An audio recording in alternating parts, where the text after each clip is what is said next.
And my dreams came true. It's like one of those crazy cliches, but they really did. And I wouldn't trade any of it.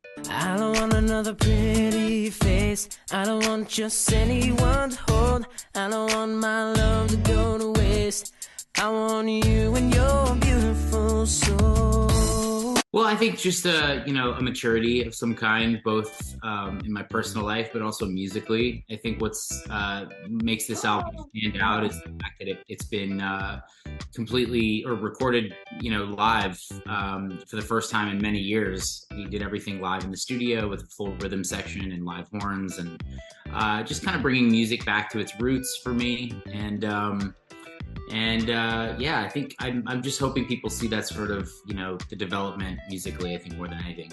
Yeah, I think obviously we were playing into that quite a bit, and we knew that it would elicit the reaction that it did. I think part of that was utilizing Young Gravy's mind and knowing, since he's so good with marketing and TikTok and Instagram, he sort of knew that would be that would definitely cause some commotion on the internet, and it did just that. The song came about because I had been traveling and I did a college show, I think somewhere in Minnesota. I think it was Young Gravy's alma mater, and he performed that night. And we met backstage and we became fast friends, and we said to each other, like, if there's ever an opportunity or the song is right, we should do something together. And it was like a year or two later that I had this chorus, and I thought back on that moment thinking this would be great for Young Gravy. And I sent it to him and he loved it, and we just kind of went back and forth for months until the song was finished.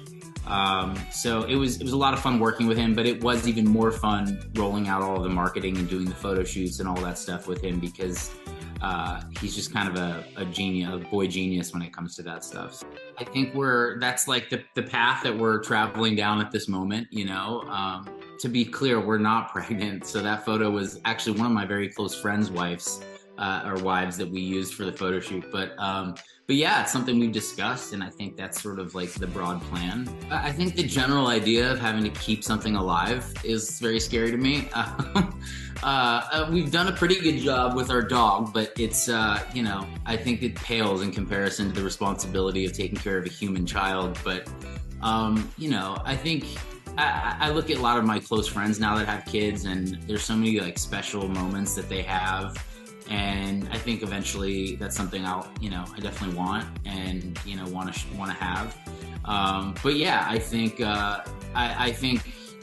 I'd be raising probably a cave baby if it wasn't for our wife. So it's a good thing that she's the one that'll be raising the child with me.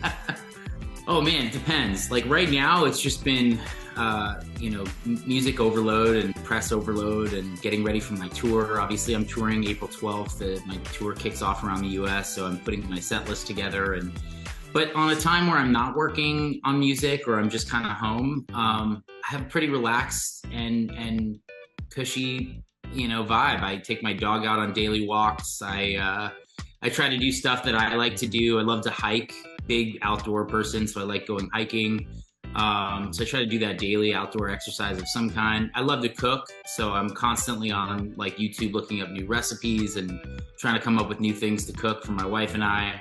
And in between there, I sprinkle in some writing, like some songwriting and stuff. But on a music year, obviously things are a lot busier. But in my free time, I try to fill my day with activities that are sort of creative. I recently got into pottery, actually. I'm like big into taking pottery classes now. So it's just something that's very cathartic and creative and a good, healthy way to waste time. So, and I really enjoy it. So, oh man, I think just like the experience, the human experience, and getting to meet so many people around the world and being immersed in so many different cultures at such a young age, which is generally something not most 16-year-old American kids get to do. And I got to experience so much. And I can't believe it's been 20 years, but it seems to be a song that has crossed over now into a new generation and feels like it's got some lasting power, which is incredible. I think very few people, particularly in the pop genre, can say that about their music, where it carries on for so many years. But yeah, I mean, I think as I reflect on it, I'm just like, I have very a strong sense of gratitude for all that I've been given, and for the fans who have followed me for so many years and continue to do so. They're still showing up. You know, we go on tour, we put tickets on tour, and they still come to the show, which is kind of incredible to me. And so as long as they keep showing up, I'm going to show up, and we'll be playing new songs, and obviously still be playing Beautiful Soul, as that song has given me the platform that it has.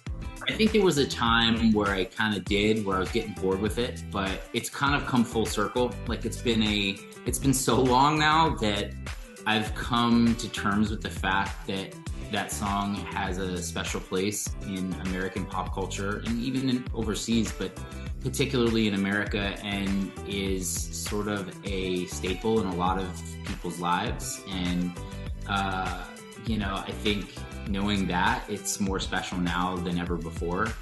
And so now it's, you know, obviously in every set list, you know, it's a must sing live. And honestly, like if I get bored with singing it, I let the audience sing it, because they know every word. You know, I'm lucky. I didn't really have any major public meltdowns or crazy stressful moments, at least in front of the camera. At least not yet.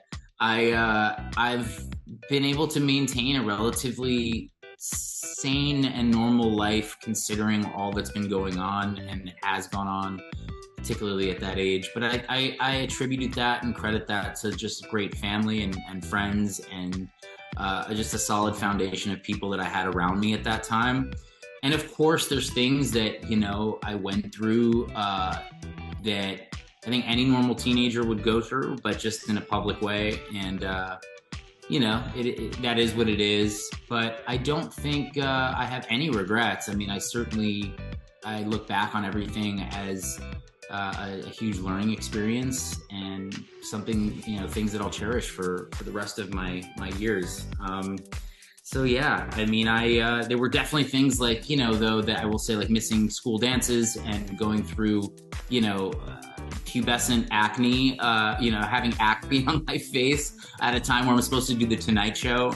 You know, it's like, that gave me some anxiety for sure, but, you know, ultimately I wouldn't trade any of it, and it was well worth it, considering this is like many people's dreams as a kid, and was definitely mine. So, and my dreams came true. You know, it's like one of those crazy cliches, but they really did, and I wouldn't trade any of it.